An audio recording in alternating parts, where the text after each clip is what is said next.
Ahora, ¿cuál es su etiología? Bueno, ¿por qué se va a producir una anafilaxia?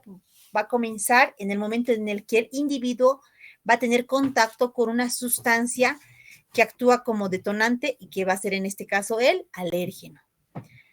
Ahora, los principales alérgenos que mayormente encontramos o que vienen al área de urgencias van a ser, va a ser secundaria a fármacos o a insectos. Y también, obviamente, secundaria a los alimentos. Entonces acá tenemos, ¿no? En la imagen de la derecha, que podemos ver que se pueden dar por plantas, picaduras de abeja, diversos medicamentos, ¿no? Por entre ellos las penicilinas, las nueces, los mariscos, el polvo, el moho, e incluso por rasguños del animal o caspa, o incluso hay más, aquí solamente estamos nombrando los más básicos, porque cuando ya mandamos a un alergólogo, que es el que realmente va a atender a estos pacientes, una vez que ya esté estable, pues le hacen para todo, ¿no? Alergia, un test. Aquí también tenemos la distribución de los alérgenos de acuerdo a la edad, donde podemos ver igual también, ¿no? Los vegetales, el huevo, la leche, pero cada uno en porcentajes, ¿no? También la picadura de avispas, de abeja, el uso de antibióticos, de los analgésicos, y como podemos ver en ambos cuadros nos va a detallar de cada uno por porcentaje, pero también por edad. Como pueden ver, no es lo mismo mientras más pequeños son y mientras más grandes son. Entonces también hay una variación.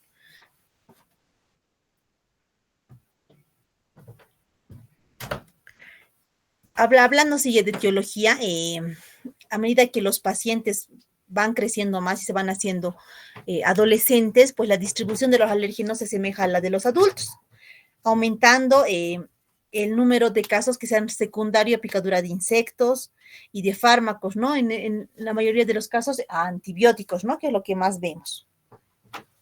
Ahora, va a haber también cofactores que van a aumentar el riesgo o que la gravedad pueda ser incluso mayor, ¿no? Entre lo más frecuente puede ser el estrés, los medicamentos, las infecciones, el alcohol, el ejercicio. Y también vamos a tener factores individuales que pueden predisponer a desarrollar una reacción alérgica. Como por ejemplo, si un paciente, por ejemplo, ya tiene un antecedente o de rinitis alérgica, asma o dermatitis atópica, pues sí tiene riesgo. Ahora, es importante también recalcar que al hacer la anamnesis, si vemos que alguno de los dos padres ya tengan rinitis alérgica o sean asmáticos, sí hay una predisposición también genética a que el paciente pueda tener. Solo el hecho de tener dermatitis atópica igual también le predispone como factor individual a una reacción alérgica mayor. Ahora, ¿qué va a nivel fisiopatológico? ¿Qué es lo que va a ocurrir? Ingresa el alérgeno a nuestro organismo y se va a unir a los anticuerpos IgE específicos. En este caso van a ser los mastocitos y los basófilos. Y pues se van a activar y van a degranular, liberando enzimas, en este caso las citocinas, tenemos aquí las histaminas, la triptasa, el factor de necrosis tumoral, que van a actuar directamente en los tejidos y van a provocar síntomas alérgicos. Y también van a reclutar a los eosinófilos, ¿no? Que a su vez van a liberar mediadores que van a propagar la reacción alérgica. Entonces, todo se va a deber por la IgE y que esa va a liberar histamina una vez que el alérgeno va a ingresar. Ahora, ¿qué va a ocurrir a nivel fisiopatológico en las reacciones alérgicas, pero no inmunológicas? Y estas van a ser secundarias a estímulos físicos o a la administración de fármacos, que es lo que mayormente más vemos, ¿no? También entre los fármacos nombran, ¿no?, a los opiáceos, a la vancomicina, que igual estos van a llegar a activar a los mastocitos, a los basófilos, y sin relación con la inmunoglobulina E, a diferencia de las reacciones inmunológicas. Igual van a producir, pero histamina, pero ya sin la IgE. Y por último, tenemos a la anafilaxia idiopática, que se va a deber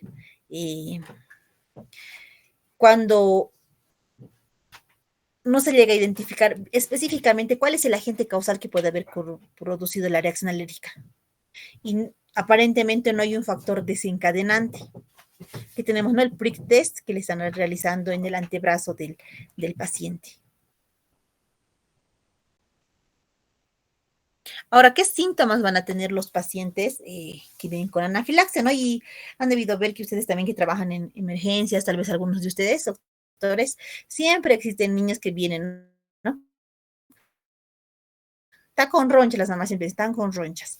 Entonces, el principal síntoma siempre va a ser, ¿no? A nivel de la piel, síntomas cutáneos. Entonces, el 90% de los pacientes van a empezar a presentar síntomas cutáneos. Y dentro de estos, aparte de que hay síntomas cutáneos, que va a haber abones, lo más frecuente es que va a haber urticaria, ¿no? Va a haber urticaria, va a haber picazón, va a haber, en casos más graves, angioedema, pero va a haber más que todo abones y el prurito, ¿no? Que es lo más característico. Y también igual puede ver, obviamente la piel se va a ver enrojecida, va a haber eritema, como podemos ver en la imagen, esto es lo que mayormente van a presentar los pacientes, ¿no? Que en los casos leves solamente va a haber una afectación cutánea, pero en los casos más graves se va a haber afectación respiratoria. En relación a la parte respiratoria, se dice que el 80% de los casos presentan síntomas, como cuáles, como las sibilancias, dificultad respiratoria, pueden sentir también opresión torácica o igual también problemas a nivel de la garganta, pueden presentar tos y en casos más graves hasta una parada respiratoria. Mayormente, pero ¿qué es lo que más vamos a ver? Los síntomas cutáneos. Pero también es importante que sepan que también va a existir síntomas digestivos en la mitad de los pacientes. ¿Y qué es lo que van a presentar? Vómitos, náuseas, dolor abdominal, deposiciones líquidas. Y en casos también igual, no es muy frecuente, pero también igual puede existir una afectación cardiovascular, en la cual fundamentalmente va a haber una clínica neurológica. Entonces, los pacientes que van a sentir, pueden sentir mareos, puede haber síncope, al tomar la presión arterial, sí podemos encontrar presiones arteriales bajas y alteración del nivel de conciencia en casos ya más graves que puede existir, ¿no? Pero de esto lo que más quiero que se lleven son los síntomas cutáneos que están en el 90% de los casos. Entre el diagnóstico, una vez que el paciente llega a urgencias, entonces el diagnóstico es clínico más que laboratorial. Las anafilaxias mayormente van a ser autolimitadas, ¿no? Pero sí hay que saber identificarlas rápidamente. Va a haber pacientes que van a cumplir todos los criterios diagnósticos y otros no. Pueden estar incluso asintomáticos o con síntomas leves, ¿no? Entonces, por eso el 2005 se han establecido criterios diagnósticos que siguen siendo los más recomendados al día de hoy, que son estos que les estoy mostrando. Estos son los criterios diagnósticos de anafilaxia. Entonces dice, ¿no? El criterio 1, va a ser cuando existe un inicio agudo, desde minutos hasta horas, de un síndrome que va a afectar la piel o mucosas. Por ejemplo, el paciente va a tener una urticaria generalizada, el paciente también va a tener prurito, eritema, va a haber flashing, edema en los labios. Si yo veo con un baja lenguas, puede ver en casos más graves, ¿no? Edema en la úvula, en la lengua, y junto con al menos uno de los siguientes, como por ejemplo, aparte de tener lesiones cutáneas, también que podría tener mínimamente uno compromiso respiratorio, como lo que dije previamente, las sibilancias, la dificultad respiratoria, el estridor, que es un ruido que producen cada vez que inspiran o expiran, ¿no? Entre el estridor, a la, en el momento que estamos tomando la saturación de oxígeno, también va a haber saturaciones bajas, va a haber hipoxemia. Puede existir también disminución de la presión arterial o síntomas asociados como disfunción orgánica, por ejemplo, síncope, incontinencia, hipotonía. Dentro de los criterios 2, que es lo que nombra una aparición rápida de minutos a horas de dos o más de los siguientes síntomas tras la exposición de un alérgeno que puede ser fatal para ese paciente, por ejemplo, afectación de piel o mucosas, compromiso respiratorio, disminución de la presión arterial o síntomas asociados a una disfunción orgánica. También podría existir síntomas gastrointestinales, por ejemplo, cólico, vómitos, dolor abdominal. Entonces, afectación de la piel más cualquiera de estos síntomas también lo consideramos en el criterio 2. En el criterio 3 puede haber una disminución de la presión arterial en minutos a horas tras la exposición a un alérgeno, que en lactantes también se puede asociar a una tensión arterial sistólica menor a 70. En niños de 1 a 10 años, una tensión arterial sistémica men- menor a 70 también, que es igual a edad por 2, ¿no? Y en niños mayores a 10 años, una tensión arterial sistémica menor a 90 o descenso del 30% sobre la basal.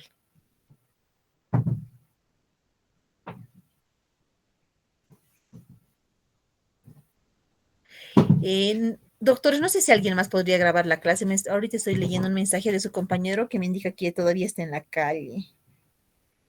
No sé si alguien más podría grabar, por favor.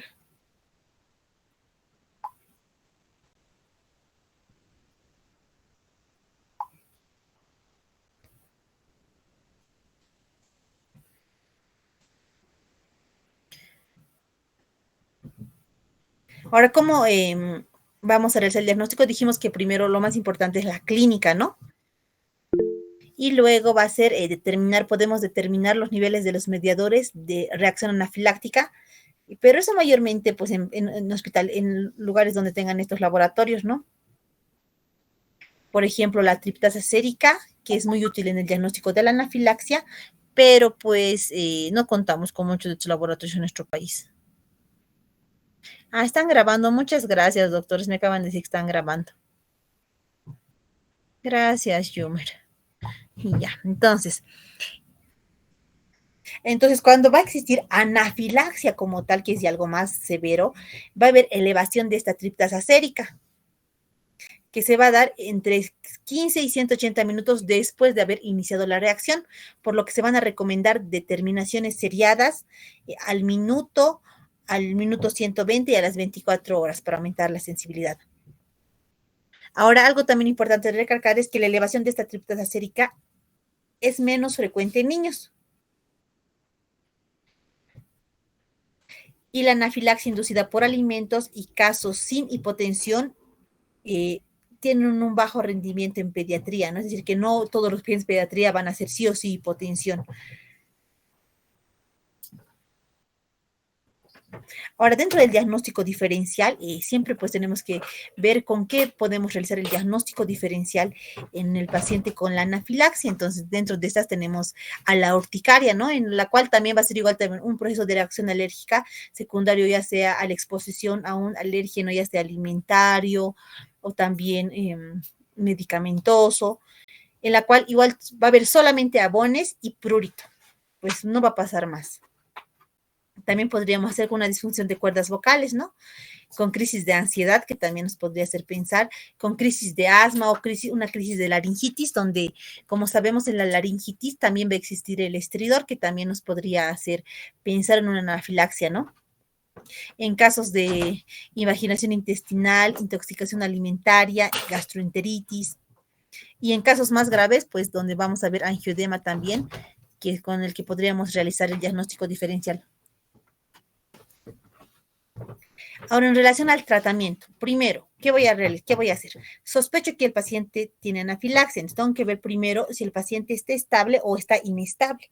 ¿Qué hago si el paciente está estable? Entonces, nunca se olviden de este medicamento que es el que va a salvar vidas, porque yo muchas veces veo que cuando un paciente está con una reacción alérgica, lo primero que le ponen a veces es un corticoide, ¿no? Que no está mal, que se puede usar, pero no se olviden que en anafilaxia como tal, que ya está en riesgo la vida del paciente, nunca debe faltarnos la adrenalina, que es lo más importante para salvar la vida. Entonces, primero, valoro, ¿está el paciente estable o inestable? Si el paciente está estable, valoro la adrenalina intramuscular si cumple criterios de anafilaxia, especialmente si hay una reacción, si el paciente, por ejemplo, tiene un antecedente, si tiene un antecedente de una reacción grave que ha tenido previamente, entonces debo pensar en la adrenalina. Si ha tenido una exposición, un alérgeno que es conocido, es decir, que yo sé que el paciente es alérgico, por ejemplo, a las nueces y el paciente justo ha comido por accidentalmente nueces, entonces tengo que colocar la adrenalina. O, por ejemplo, el paciente es asmático, ¿no? Entonces, sí. Entonces, si veo que el paciente está estable, valoro si voy a colocar la adrenalina y si cumple criterios de la anafilaxia. Entonces, ¿qué voy a hacer? Voy a observarle. Posterior a que le observo, tengo que ver si está estable o inestable, ¿no? Ahora, ¿qué pasa si el paciente está inestable? Digamos, llega un paciente en el cual sospecho que tiene anafilaxia, pero sí lo veo al paciente inestable, lo veo, por ejemplo, aparte de tener pues las lesiones en piel, también va a tener angioedema, puede tener, perdón, edema en ambos ojos y también veo que está edematizada la glotis, entonces en estos pacientes sí voy a realizar el ABCD, ¿no? Vía aérea, ventilación, circulación. Entonces voy a realizar todo lo que primero para estabilizarlo, lo voy a monitorizar. Si requiere oxígeno, le voy a administrar oxígeno. ¿Qué tengo que hacer? Tengo que retirar en lo posible el alérgeno que le podría estar provocando daño al paciente. Lo coloco en decúbito supino, excepto si el paciente tiene dificultad respiratoria, donde ya debería estar un poquito en una posición semifowler, ¿no? Puedo colocar oxígeno por mascarilla, monitorizar a mi paciente y obviamente rápidamente colocar una vía endovenosa, ¿no? Y en estos pacientes directamente, ¿no? Como veo que el paciente está inestable, directamente coloco la adrenalina. La adrenalina se coloca, para que no se olviden, doctores, por vía intramuscular. ¿En dónde? En la cara anterolateral del muslo. ¿A qué dosis? 0.01 miligramos kilogramo, máximo 0.5 miligramos. ¿Qué significa esto? Como les dije en la clase previa, todo en pediatría se multiplica por el peso. Entonces, por ejemplo, mi paciente pesa, a ver, aquí tengo una calculadora cerca, vamos a ver, si mi paciente pesa 8 kilos 500, porque ningún paciente en pediatría pues tiene un peso exacto, ¿no?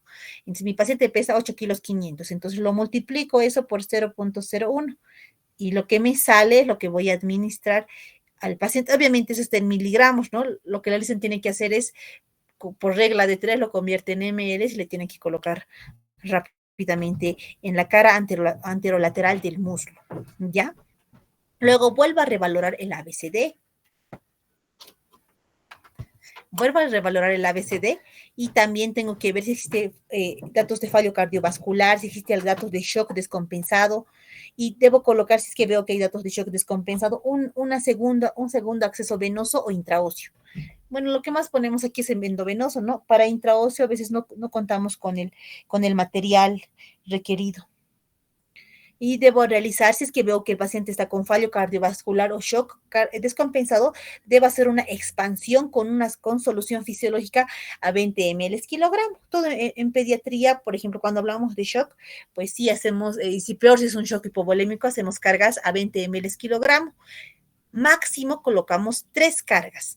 Sé que a ustedes han debido hablar del plan C, ¿no? Que es para deshidratación severa, pero nosotros cuando vemos que el paciente está con shock, hacemos 3 cargas de 20, en total llegamos hasta 60 máximo. No hacemos como en el plan C que llegan hasta el 100, ¿no? Entonces veo que el paciente está con fallo cardiovascular, hago una segunda vía y coloco rápidamente hidratación en 1 hora con solución fisiológica 20 ml kilogramo. Ahora veo que existe obstrucción de la vía aérea superior, es decir, que hay ¿a través de qué veo esto? Porque escucho que el paciente tiene estridor.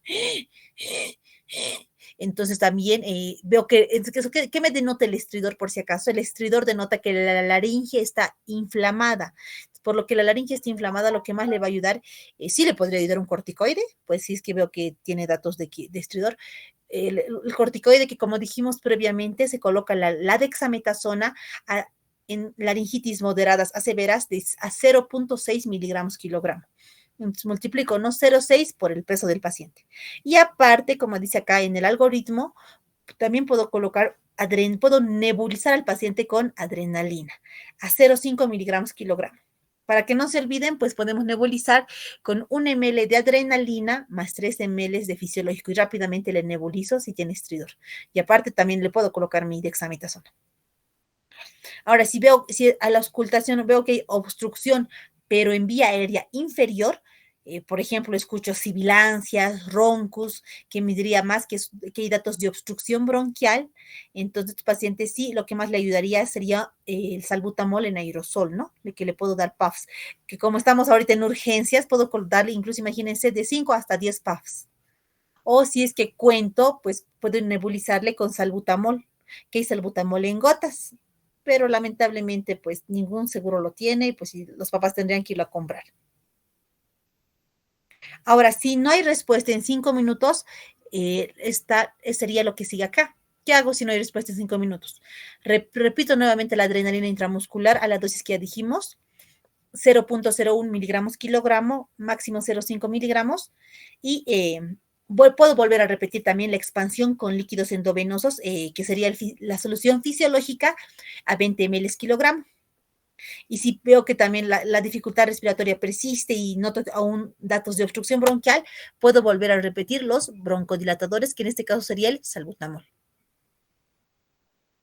Si no hay respuesta en 5 minutos, a pesar de todo esto que ya he realizado, debo preparar perfusión de adrenalina, pero y glucagón, dice, ¿no? Pero glucagón no contamos acá, la verdad. Y debo preparar ya, ¿no? Una unidad de cuidados intensivos pediátricos al ver que no existe mejoría. Y aquí sí nombra, ¿no? Los corticoides y los antihistamínicos para control de síntomas cutáneos. Dentro de los antihistamínicos, el de primera elección es la cetiricina. Y pues esta sería la tercera línea, ¿no? Hago una alta con recomendaciones y control, obviamente con alergología infantil. Ahora, estos son los medicamentos que hemos usado, ¿no? En la anafilaxia. Entonces, para esto tenemos, por ejemplo, ¿cuál medicamento dijimos que era de primera línea? La adrenalina, ¿no? Entonces, la adrenalina es, como dije previamente, se debe colocar en bolo y algo muy importante, no se debe diluir. Lo que te sale, pues directamente le colocas por vía intramuscular en la cara anterolateral del muslo. Entonces, podemos colocar adrenalina subcutánea a dosis de 0.01 miligramos kilogramo en bolo sin diluir. Y si es que ya contamos con una vía, podemos colocar adrenalina bien endovenosa a la dosis de 0.1 a 1 microgramo kilogramo minuto en perfusión continua. Acá sí podemos diluirlo cuando es por vía endovenosa, ¿no? Lo diluimos, por ejemplo, 1 miligramo de adrenalina con 100 ml de solución fisiológica. Y a 1 ml hora pasamos. Glucagón, si bien está indicado, pues no usamos mucho, es que no voy a redundar mucho. La hidrocortisona sí, he visto yo muchas veces, ¿no? Que lo primero que le colocan cuando hay datos de anafilaxia, en cualquier urgencia acá en pediatrías, en el Alto o en La Paz, siempre usan hidrocortisona. ¿A qué dosis voy a usar la hidrocortisona? Esa parte recalquenlo, de 10 a 15 miligramos kilogramo. Obviamente esa hidrocortisona debería ser endovenosa y si se debe, todo lo que es endovenoso se debe diluir, ¿no? Entonces vamos a diluir 50 miligramos de hidrocortisona en 1 ml de solución fisiológica y diluir y administrarlo lento. La metilprednisolona no lo tenemos muy fácil, no se lo adquiere muy fácil a la mano, así que no vamos a redundar mucho. Y también el salbutamol que dijimos, ¿no? Que le podemos dar nebulizado. En relación a la prevención, ¿qué puedo hacer yo cuando tengo estos pacientes? ¿O qué es lo que debería realizar para prevenir? Primero, siempre, ¿no? Debemos informar a los pacientes y a sus familias de la alergia, no si es que el paciente sospechamos que tiene alergia a algo, el paciente siempre tiene que saber a qué es alérgico, porque a veces no podemos identificar cuál es el detonante que le ha provocado la reacción alérgica, peor si de acuerdo al grupo etario.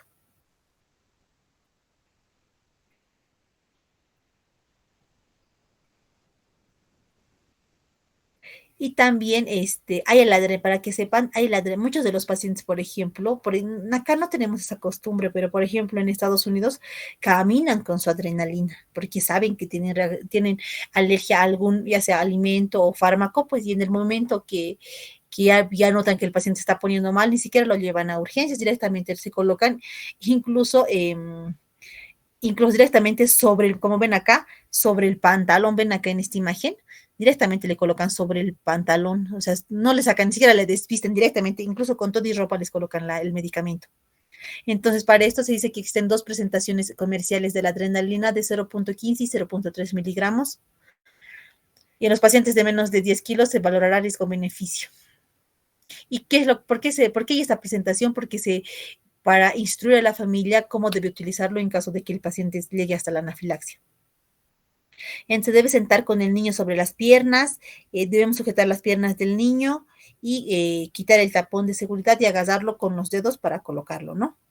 Y debemos apoyar el autoinyectable sobre la pierna del niño, no golpear y apretar firmemente o accionar el botón contando 10 segundos desde notar el chasquidos. O sea, ya vienen preparados para que entiendan y por eso solamente apretamos el botón. Pues ya vienen preparados y directamente se los coloca. Y pues una vez que le administramos, ya le hemos administrado y debemos llamar a emergencias, ¿no? Pues, indicando que es el paciente. Y así salvamos vidas. Ay, perdón. Bueno, doctores, ese sería el primer tema que vamos a llevar el día de hoy. Espero que hayan entendido. No se olviden que lo más importante ante una reacción alérgica grave siempre va a ser contar con adrenalina, que es más importante o más efectivo que incluso que la hidrocortisona. Pero pues si no tienen adrenalina, pues le colocan hidrocortisona, que ya saben que es la dosis de 10 a 15 miligramos kilogramo por vía endovenosa. Ahora vamos a pasar al segundo tema, pues, que es el último, que es dolor abdominal agudo en urgencias, ¿no? Que es algo también muy frecuente que llega siempre, ¿no? Pacientes con dolor abdominal a todas horas del día llegan, ¿no?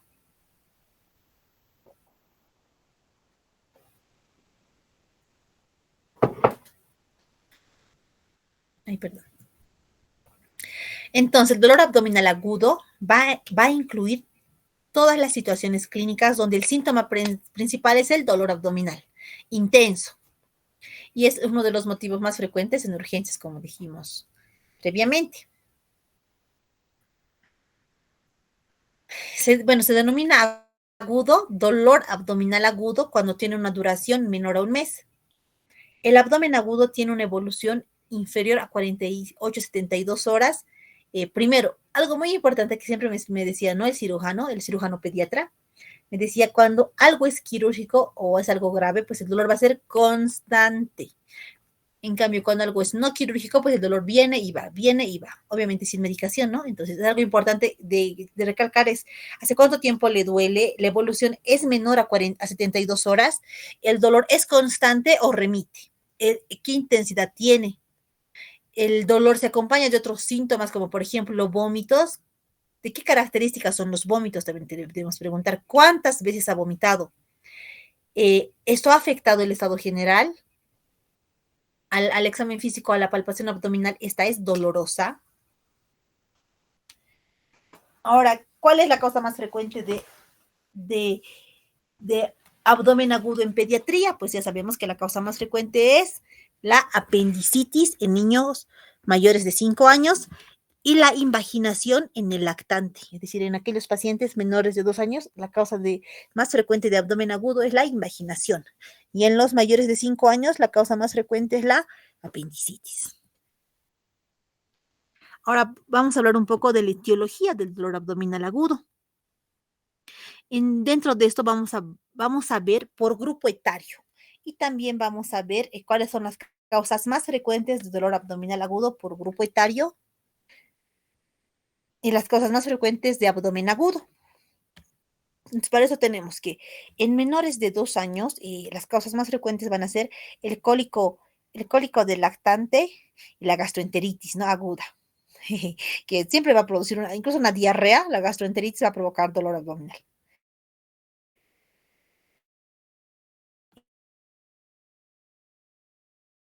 Y las causas más frecuentes, pues, no es quirúrgico ni la gastroenteritis, solamente tratamiento.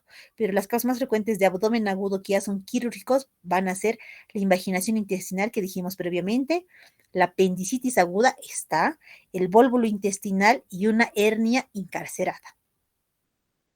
Ahora, en pacientes de 2 a 5 años, las causas más frecuentes de dolor abdominal agudo son la gastroenteritis aguda, la infección urinaria, neumonía, asma, infecciones virales, la constipación también, ¿no? El estreñimiento son las causas.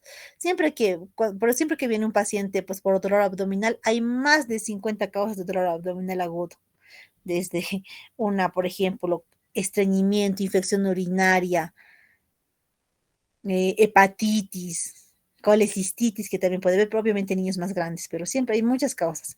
Y ahora, entre las causas más frecuentes de abdomen agudo, tenemos igual, de 2 a 5 años, la apendicitis aguda, hernia encarcerada, divertículo de Meckel, obstrucción intestinal por cirugía previa, tumores.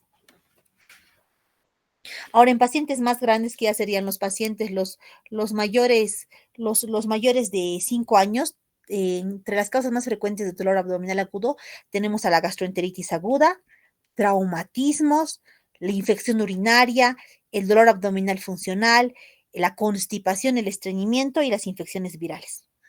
Causas más frecuentes de abdomen agudo, como podemos ver, nunca, en todos los grupos etarios siempre está la apendicitis aguda, la enfermedad inflamatoria intestinal, colecistitis, pancreatitis, cetoacidosis diabética, torsión testicular, que sí vemos, torsión testicular, ovárica, cólico nefrítico y tumores.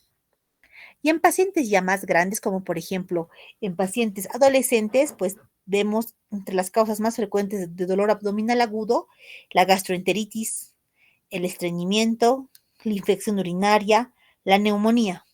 ¿Por qué creen que la neumonía podría llegar a provocar dolor abdominal agudo?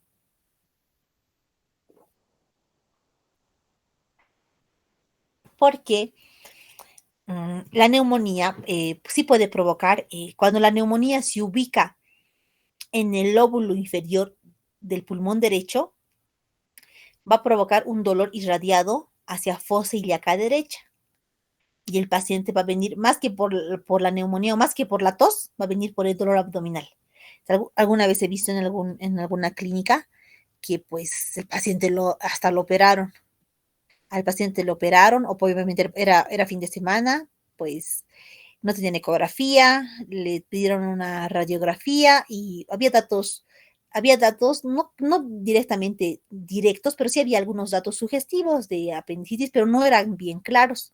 Como tenía un dolor abdominal muy intenso y era el dolor aparentemente constante, pues lo operaron. Pero lo que no se dieron cuenta es que al segundo día ya de la cirugía el paciente empieza más con síntomas respiratorios. Si bien ya tenía tos, accesos de tos, pero empieza a requerir oxígeno al segundo día de vida. Y pues se dan cuenta que recién le piden una radiografía de tórax donde se evidencia que era una neumonía, incluso ya con derrame en el pulmón derecho. Y cuando se fijan bien la placa de abdomen, en la placa de abdomen, siempre, ¿no? Cuando hacen el corte de la placa, siempre se ven los lóbulos inferiores, ¿no? O la base de los pulmones, y desde ahí se notaba que en el pulmón había derrame. Entonces, son cosas que sí nos podrían pasar y pues que ustedes tienen que conocer, que sí puede existir un dolor irradiado por una neumonía basal derecha, puede haber un dolor en fosa ilíaca derecha que puede asemejar que puede ser algo quirúrgico como una apendicitis aguda y solo ser una neumonía. Otras causas pueden ser también infecciones virales, la dismenorrea, el asma. Y causas más frecuentes de abdomen agudo en adolescentes, apendicitis aguda, torsión testicular u ovárica, enfermedad inflamatoria pélvica, cólico nefrítico, colecistitis, pancreatitis, hepatitis, enfermedad inflamatoria intestinal, los tumores y el embarazo ectópico, que ya se puede presentar en este grupo etario. Nunca se olviden de eso, chicos.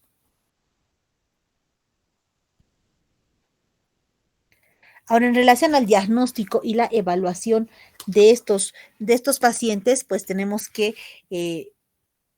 primero evitar pruebas complementarias innecesarias.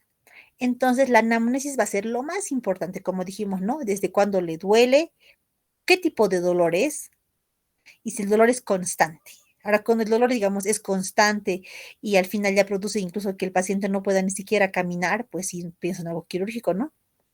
¿Qué más debo realizar? La exploración física general, obviamente, es como en el adulto. En pediatría igual tenemos los 9 cuadrantes, pero obviamente son mini cuadrantes, ¿no? Dependiendo del grupo etario y dependiendo de eso también, fijo dónde es mayormente el dolor. y debo pensar signos de patología abdominal. Ahora, cuando el paciente ya se encuentra en urgencias, debo primero evaluar al paciente. Si veo que está delicado o inestable, primero lo estabilizo mediante el triángulo de evaluación pediátrica y la secuencia del ABCDE, ¿no? Debo recoger información sobre los antecedentes personales patológicos relevantes que el paciente podría llegar a tener. Debo saber si el paciente ha tenido episodios anteriores similares a este, si tiene antecedentes de quirúrgicos previos, si tiene antecedentes de traumatismo, qué alimentos ha consumido previamente, si tiene alguna enfermedad de base, ¿no? Si tiene alergias, intolerancias conocidas y qué medicación fueron administrados previamente. Ahora es muy importante saber, como dije previamente, cómo es el dolor que el paciente está llegando a presentar. Entonces, debo averiguar, ¿el dolor es localizado o generalizado? ¿En qué área? ¿En cuál de mis 9 cuadrantes está el dolor? ¿El dolor es continuo? ¿Cómo es el dolor? ¿Es cólico? ¿Cuál es la intensidad del dolor? Habitualmente el dolor abdominal es inespecífico en los pacientes, sobre todo en los niños pequeños, pues solo tenemos que guiarnos cuando hacemos el examen físico por los gestos, ¿no?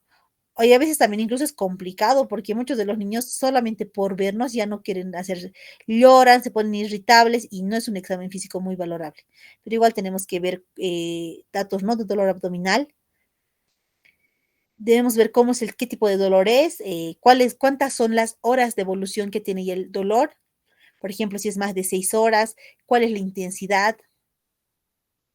Y además, debemos ver si está localizado y fijo en una zona particular del abdomen, que pues más nos podría indicar que es una patología, podría ser quirúrgica, ¿no? Como por ejemplo en fosa ilíaca derecha, una apendicitis, torsión ovárica o torsión testicular, invaginación intestinal. Ahora, el dolor de tipo cólico está relacionada con patología médica no quirúrgica. Dentro de cuáles son las que producen dolor tipo cólico, principalmente, ¿no? La gastroenteritis, cualquier niño que tiene diarrea, y más que todo ahora, ¿no? Que estamos en época de diarreas en agosto, pues sí puedo decir, los pacientes pueden llegar por dolor abdominal solo por una gastroenteritis. Dolor abdominal funcional, adenitis mesentérica, cólico de lactante, ¿no? Que es lo más frecuente que vemos, ¿no? Que la mamá llega y dice, ¿no? Mi bebé pues llora, llora, llora, siento que le duele algo, pero mayormente llora por la noche. Llanto no consolable, sin causa aparente, pues cólico de lactante, ¿no? Obviamente descartando otras causas. También pueden existir, pero excepciones como por ejemplo la invaginación intestinal y la obstrucción.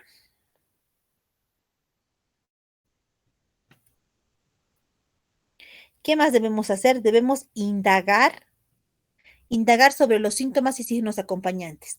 Entonces, ¿qué síntomas más tiene aparte del dolor abdominal? Tendrá vómitos, tendrá fiebre. Entonces, primero, la fiebre en la apendicitis aguda va a ser moderada. Puede existir que en la mayoría de los casos. En la gastroenteritis sí aparece, y esta está desde el principio y puede ser elevada, dependiendo también, ¿no? Porque las gastroenteritis, como sabemos, pueden tener una etiología viral y bacteriana. En las diarreas virales no va a haber mucha fiebre tampoco, pero en las bacterianas sí. Ahora, los vómitos, ¿cómo son los vómitos? Los vómitos son muy inespecíficos y aquí pueden acompañar a casi cualquier patología infantil, por ejemplo, en una diarrea podría acompañar. Es que nos interesa también saber de los vómitos, em, cómo ha sido el vómito, qué color ha sido, ¿no? Las características del vómito. Entonces, algunas características de los vómitos parecer más probable que exista una patología orgánica importante que puede ser quirúrgica o no. Es qué datos me importa de los vómitos, qué color son. Si han sido biliosos, pues paro las orejas, ¿no? Porque bilioso no es algo normal. Ahora, si me dices vómito alimenticio, pues me quedo más tranquila. ¿Y en qué número de cantidad ha sido los vómitos, no? Ahora, si el paciente ha tenido síntomas miccionales. Estos síntomas miccionales, doctores, mayormente se va a ver para pacientes ya grandes, porque, por ejemplo, un bebé, un lactante, no te va a decir, pues me duele al orinar. Solo, el único síntoma que va a presentar es la irritabilidad, irritabilidad, irritabilidad. Va a llorar, llorar, llorar. Entonces, no va a tener síntomas, pero en cambio ya los niños ya más grandes, ellos sí te pueden decir, no me duele al orinar, estoy orinando a cada rato. Entonces, estos pacientes sí puedo ver si es que tiene disuria, polaquiuria, tenesmo, que más nos haría sospechar en qué, en una infección urinaria. Entonces, por ejemplo, ¿qué síntomas me dicen más que es una infección urinaria? Vómitos y fiebre. Cuando hay vómitos y fiebre sin otra causa aparente, en pacientes pediátricos, lo principal en que pienso, o sea, no hay ninguna ira, no hay faringitis, no hay nada, solo tiene fiebre y vómitos y pues no quiere lactar muy bien, un lactante o un lactante menor o mayor, la principal causa podría ser una infección urinaria. Ahora, si es un niño ya más grande, y ya me dice, automáticamente me dice que me duele al orinar, pues ya sospecho más en una infección urinaria. Siempre debemos investigar si existe poliuria, polidipsia, en los pacientes con cetoacidosis diabética. Ahora, esto no es muy frecuente, doctores. No hay mucha poliuria y polidipsia como en los adultos, no hay, ¿ya? Ahora también en niñas ya más grandes, por ejemplo, las adolescentes, sí es muy importante, a veces alguna vez se nos ha pasado, ¿no? Que la paciente adolescente estaba embarazada. Siempre tenemos que saber su FUM, ¿no? Su fecha de última menstruación. Y si es que la paciente, por ejemplo, es adolescente y tiene abdomen agudo, tiene mucho dolor abdominal, tampoco podemos descartar un embarazo ectópico, ¿no? Que también sería una causa frecuente de dolor abdominal importante. Al examen físico, entonces, ¿qué es lo que tengo que hacer? Tengo que inspeccionar. Tengo que ver si existen cicatrices de cirugías anteriores, existen hernias encarceradas, hematomas, que también, ¿qué me haría pensar si es que veo que hay hematomas o equimosis? Pues maltrato, ¿no? Lesiones cutáneas que puedan ser exantemáticas, ya sea por una reacción alérgica o una anafilaxia, que siempre debo ver, ¿no? También a la auscultación, ya saben, como en cualquier grupo etario, ¿no? Primero hago la inspección, perdón, primero hago la inspección, veo cómo está el abdomen, ¿no? Si es un abdomen distendido, si es un abdomen que no está distendido, que no parece tenso. Después de la inspección hago la auscultación en todos los cuadrantes. Y siempre tengo que vigilar si existe un aumento a nivel de los ruidos hidroaéreos, que, por ejemplo, ¿cuándo están los ruidos hidroaéreos hiperactivos? En las diarreas, ¿no? O una disminución de los ruidos hidroaéreos, que mayormente lo voy a ver en casos de peritonitis, apendicitis, obstrucción ilio. También, ¿qué tengo que hacer? La percusión, percutir, ¿no? Debemos ver que, por ejemplo, si hay timpanismo, que me indicaría más que hay meteorismo adentro, ¿no? O matidez, ¿no? Que también me podría indicar que existe tal vez visceromegalias, ¿no? También pues, después de inspeccionar, auscultar y percutir, debería ser también la palpación, ¿no? Que debo hacer siempre con el paciente relajado y siempre si es que es un niño grande, puedo conseguir que el paciente me colabore y me diga si es que existe dolor a la palpación, ¿no? Y siempre debo iniciar del punto donde tiene menos dolor hasta la zona más dolorosa, eh, y realizando al último los signos apendiculares. Ahora, ¿qué exámenes complementarios debo pedir en un paciente con abdomen agudo? Ya saben, lo más importante es, y lo que tenemos siempre a la mano es la ecografía abdominal, que es la técnica de elección en la mayoría de los casos de abdomen agudo. Aunque siempre dicen, ¿no? Que la ecografía es operador dependiente, también esa es la verdad. Sobre todo en cualquier dato de abdomen agudo debo pedir ecografía. Que ante cualquier, por ejemplo, si pienso torsión testicular, igual me va a ayudar, en un abdomen agudo me va a ayudar, en una apendicitis, peritonitis, sí me va a ayudar. La tomografía abdominal es la prueba de segunda elección, salvo en la patología traumática, pero también nos ayudaría, pero tampoco es algo que tengamos a la mano, ¿no? Que tenemos a la mano la ecografía. Ahora, si no tengo ni ecografía ni tomografía y es la madrugada, pues mínimamente tengo una radiografía de abdomen y que sí la puedo realizar, sobre todo para cuando estoy sospechando de datos de obstrucción, perforación de víscera hueca, cuando hay datos de malrotación o vólvulo del intestino medio, pues sí, sí me ayudaría la radiografía, porque aquí me mostraría, por ejemplo, cómo están las asas intestinales y todo eso, me daría datos específicos. Y también puedo pedir una radiografía de tórax, como dijimos, ante las sospechas de una neumonía, ¿no? Cuando dijimos que cuando hay una neumonía basal derecha, sí puede provocar dolor irradiado a fosa ilíaca derecha y asemejar dolor abdominal. ¿Qué pruebas complementarias eh, yo puedo solicitar cuando estoy ante un cuadro de abdomen agudo. Entonces puedo pedir hemograma, PCR, procalcitonina si cuento con la misma, ya que si es que veo que hay leucocitosis, neutrofilia, pues me hace de notar también que podría ser, por ejemplo, tal vez una apendicitis, ¿no? Pero si es que veo que el paciente, aparte de tener dolor abdominal, también lo noto ictérico, es que sospechen una hepatitis. ¿Qué debo pedir? Transaminasas, pruebas de función hepática, como las bilisubinas, la albúmina, el TP, nunca se olvide, ¿no? Cuando hay sospecha de hepatitis, siempre debemos descartar que el paciente no esté siguiendo una falla hepática aguda, que es la complicación más grave, ¿no? De la hepatitis. Entonces, siempre tenemos, aparte de pedir bilisubinas y transaminasas, fosfatasa alcalina y albúmina, siempre debo pedir este, el TP para ver la función, la función hepática. También puedo pedir marcadores serológicos, por ejemplo, si estoy sospechando de hepatitis, para IgM, para hepatitis A, ¿no? Si es que cuento con la misma, ¿no? Que ahorita sí se cuenta. También en caso de pancreatitis, el diagnóstico podrá establecerse en paciente con clínica característica, ¿no? Dolor en cinturón, elevación de enzimas pancreáticas. Sí, debo vigilar eso. Cólico nefrítico, entonces en el cólico nefrítico, si es que veo que hay cólico y mayormente veo que el dolor está que el dolor está en región lumbar, entonces, y veo que hay un dolor bien característico hay un dolor bien característico en esa área donde se encuentran los riñones, en los flancos. Entonces, debo pedir un examen de orina, sí. Puedo pedir pruebas de función renal, sí. Urocultivo. Y también puedo pedir también una ecografía, ¿no? Electrolitos, creatinina, urea, ácido úrico y hasta una gasometría. También en caso de traumatismo abdominal, pues tengo que ver si hemograma, ¿no? Para ver si es que hay, por ejemplo, una hemorragia interna, para ver si el hematocrito y hemoglobina no están disminuyendo. Em, Puedo pedir igual también un examen de orina para ver, descartar daño renal.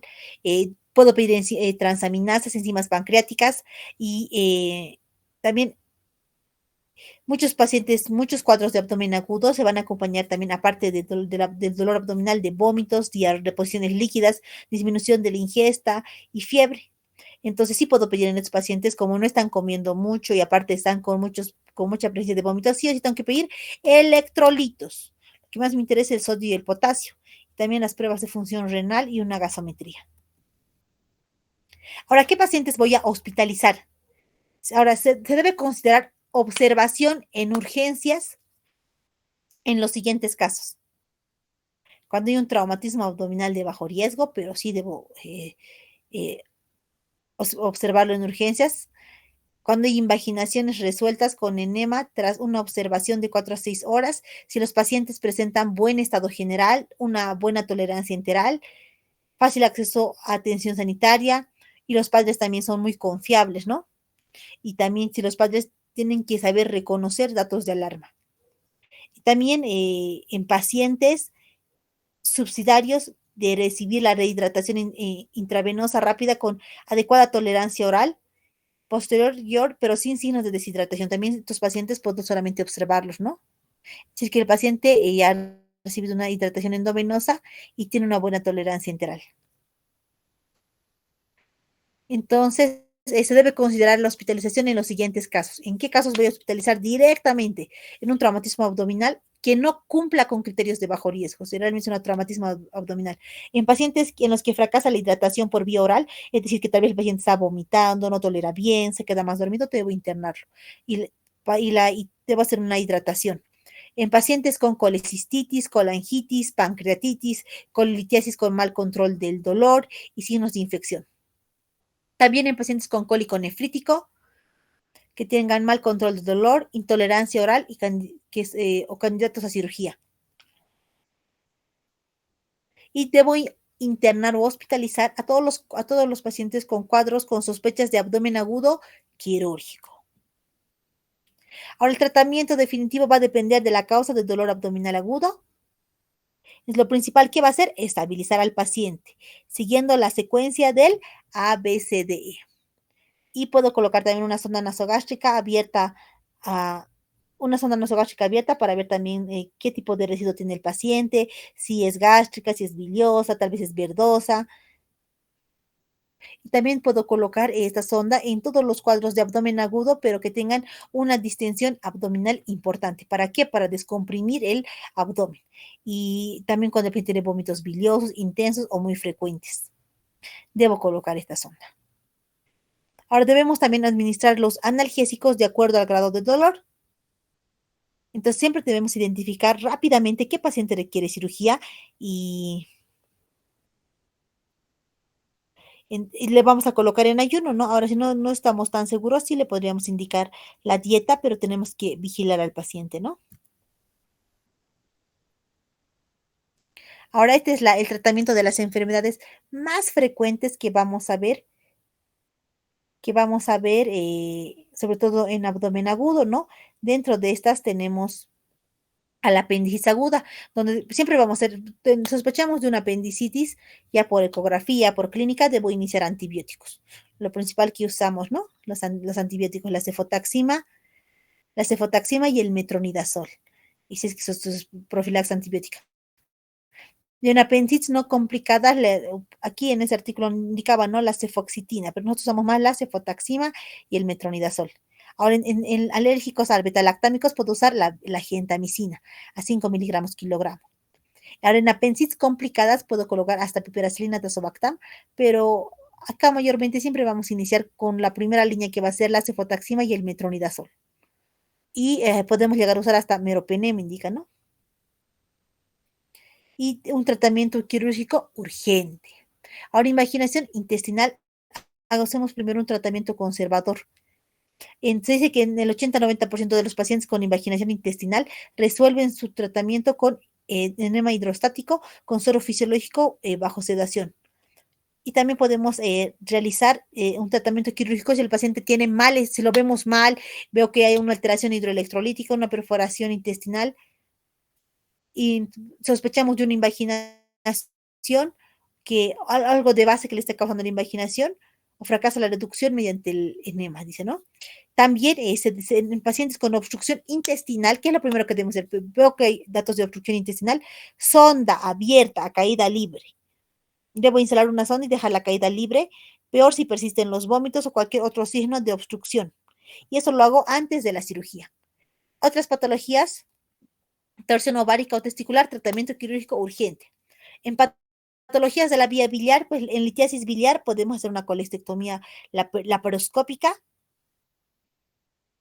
En pacientes con coledocolitiasis, igual también se puede hacer una extracción endoscópica. En pacientes con colecistitis aguda, igual podemos llegar a hacer primero medidas generales, ayuno, hidratación al paciente, analgésica. En casos ya que no les vaya bien, una colecistectomía laparoscópica y antibióticos, ¿no? Es que antibióticos puedo dar cuando no es no complicada, ampigenta, y cuando es una colecistitis aguda complicada o colangitis aguda, cefotaxima metronidazol. En casos más graves ya hasta la vancomicina. Ahora, ¿qué hacemos en la pancreatitis? Entre la pancreatitis sí podemos dar analgésicos primeramente, de elección la mepitidina, y podemos también hidratar, hacer una fluidoterapia endovenosa y reintroducción de precoz de la alimentación oral, es lo más importante. Y siempre debemos hacer la reintroducción precoz de la alimentación oral, asegurándonos antes la ausencia de vómitos y la existencia eh, de peritonitis. Ahora, nunca debemos administrar los antibióticos de forma profiláctica. Eso está mal. Por último, entonces, como ya dijimos previamente, pues en el cólico nefrítico, la hidratación, vigilarle por ecografía cómo está, debemos descartar que no tenga también infección urinaria. En el estreñimiento, pues más que todo aquí es medidas higiénico-dietéticas, no explicar a la mamá cómo debe alimentar a a su bebé. Y muchos de los medicamentos que usamos para estreñimiento, pues mayormente están indicados por vía oral a partir de los 6 meses. Antes de eso, no.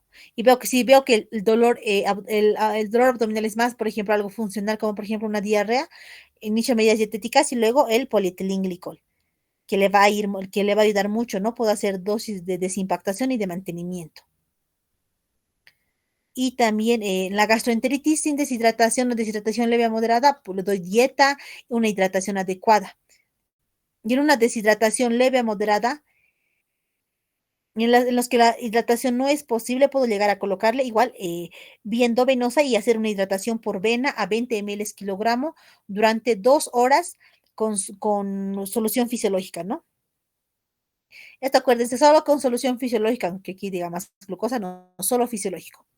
Ahora, en una sospecha de enfermedad inflamatoria intestinal y divertículo de Meckel, igual también tenemos que hacer un tratamiento de soporte, podemos hacer también varias cosas, pero yo estoy más con el especialista, no con el cirujano. Ahora, en un dolor abdominal funcional, los cólicos del lactante y la adenitis mesentérica, solo van a precisar tratamiento de soporte, ¿no? Nada más. Bueno, muchas gracias, doctores.